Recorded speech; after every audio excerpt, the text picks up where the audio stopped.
There's a lot going on here in Walsham, Yeah, and just tell me, because you've got 5 churches, haven't you? 6. 6. Oh, yeah. 6. No. So yeah. So here in Walsham. yeah. And then we go out to Watersfield, up to the main road, and then there's Langham, which is in St Mary's in the Field, Badwell Ash, Finglingham, and Westhorpe.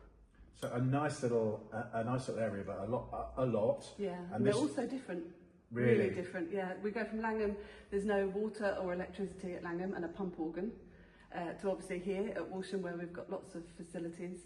To Westhorpe, that's not really been modernised, and everything in between. So yeah, it's really interesting. And I've got a cup of coffee in my hand, thanks to the kitchen. Yes. Another update over the years, which is great. Yeah. You know, I mean, it's so wonderful to be able to use the space for other things more easily, isn't it? Tell me a little bit about, you know, the growth and the ambition for this area. So I've only been here for a year. Literally, I started at the end of September last year, and at our APCM this year, we got together as a benefice to make our benefice growth plan. And we came up with 4 initiatives that we wanted to do going forwards. One of which was to reach out to families and young people across our benefice, to intentionally learn together, so to grow deeper and in depth theologically and as a community, to be more invitational, not just to our services but to everything that we do.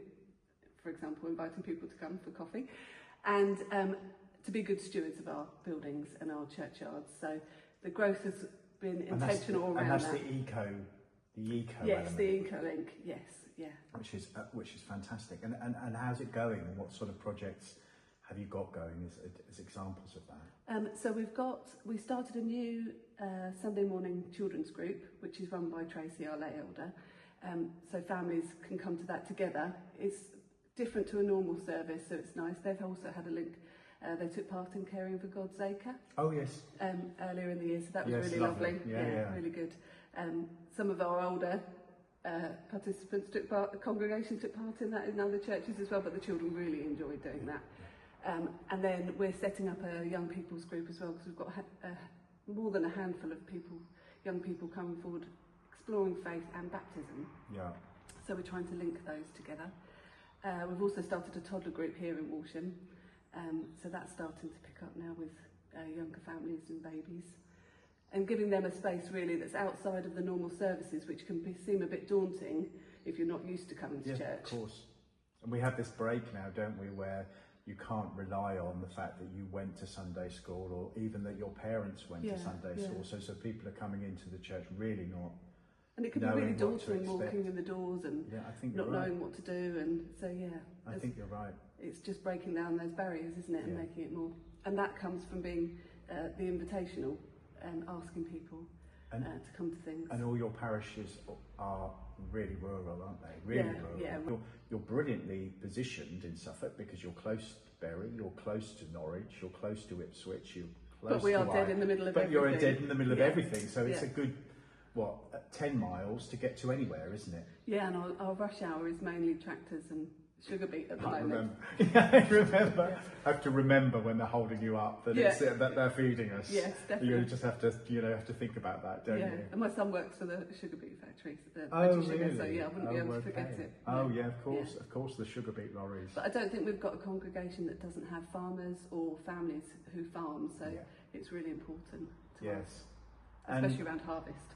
Of course, and just it's a joyful time of the year, harvest, isn't it? You know, it's nice the connections with community, people giving, but also where the food goes. Where is this food going? Sorry, all of our churches have food bank boxes that are collected every Thursday by Stowmarket Food Bank. So people give throughout the year regularly. And then once a year we do the big harvest collection and it goes to them. So their shelves will be full to overflowing, much needed, I know. And they're really good because they feed back to us. We get a newsletter and it's quite funny, they weigh everything, so they'll tell you how much you've donated by weight, by kilograms. So okay. So everybody, you get a sense that they know where it's going Yeah. and that it's appreciated and that you have some idea of what it's achieving and how it's keep helping. the connections going. It's really good. And I don't know if you know, but we've got the Rural Coffee Caravan in Yes. Horsham now. Uh-huh. So that's really good, and it links to that being rural and keeping people connected. Yes, So, we love Anne and the team at Rural Coffee Caravan. They're And amazing. they created by Out of the Church by Sally Fogden. Yeah, she lives Sally just down the Fogden. road. She does the first ordained woman minister. Yes, we in the should ask her county. what she thinks about the Archbishop of Canterbury. I reckon she loves it. She's what an amazing character. Hello, Sally, if you're watching. She's amazing, and Anne. Yeah. But great to see that we've got those partnerships going on, because we're all trying to address and support communities, whether we're demonstrating our faith or whether we don't have faith and we just care about our community. But actually, to have you in the mix of all of that, and to have the Church of England and the people who worship and volunteer here, because we are the largest voluntary sector organisation We can do it without in the them. county, it's an important thing. Yeah.